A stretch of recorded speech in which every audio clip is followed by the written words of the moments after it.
I will start my reading practice from the book Magic Words. The problem is not merely that people are unreliable transmitters of information, the problem is also that there are limitations on the information that abstractions can represent. Think of a roadmap. It's an abstract representation of a real landscape. That landscape includes rocks, plants, animals, cities, winds, and weather, along with many other things.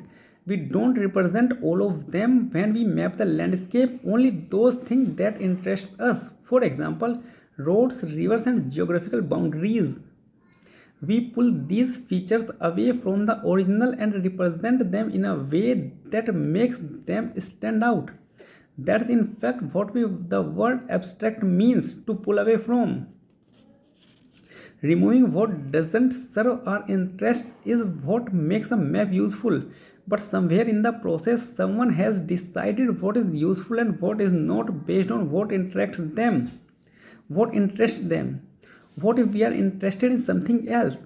What if we are interested in population densities or geological strata?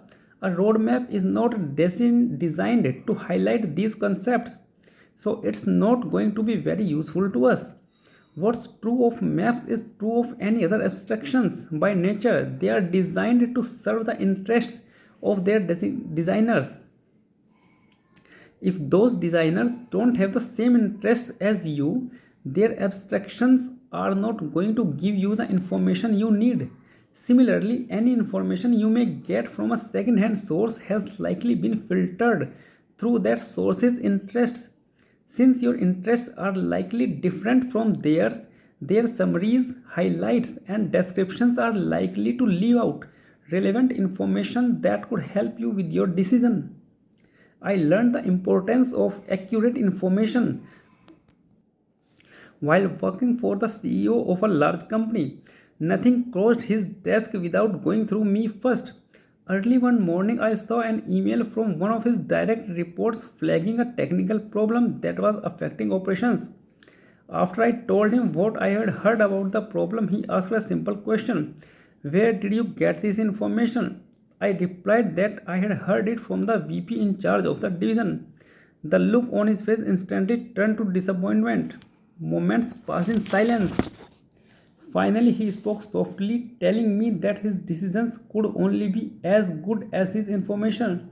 He was not getting the raw hi fi information. He knew that people in the organization had an incentive to convey things in a way that covered up mistakes or made themselves look good.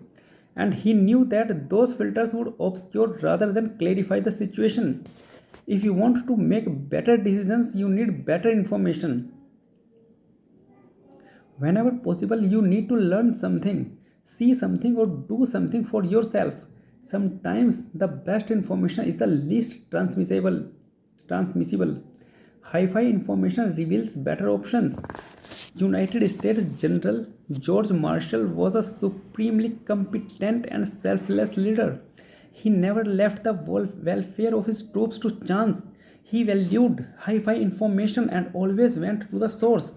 At one point during World War II, the War Department ran into a difficult situation with the Air Force in the Pacific. Pilots were refusing to fly. The reports Marshall received suggested there are something wrong with the planes. It was not a matter of parts. They were getting all the parts they were asking for. Marshall asked if the pilots wanted the planes modified in some way. The American planes were heavier and less maneuverable than the Japanese Zeros, so he had a plane stripped of its armor to reduce its weight. But that was not the problem. The pilots did not want their planes stripped of armor.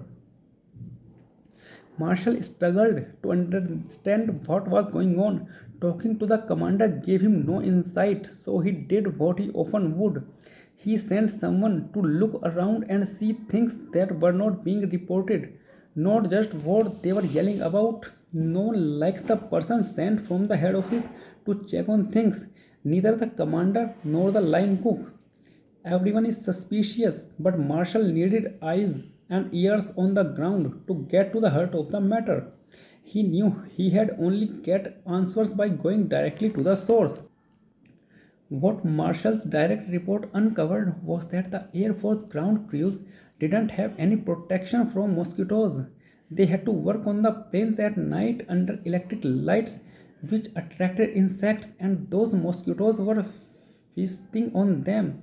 The mechanics has gotten so full of malaria or anti-malarial medication that the pilots didn't trust their work and refused to fly. The people back at headquarters in mosquito protected areas had no idea what was really going on in the field. They were focused on combat supplies, ammunition, parts, food, but not mosquito netting. With his hi-fi information through Mars, though Marshall decided to override a portion of the tonnage they are allocated for combat supplies and get those nets. Problem solved. Marshall recognized that the only way to understand a problem and solve it was by going to the source. He constantly either went to the front lines himself or sent people he trusted to find out what was really going on. Thank you. That's it for the day.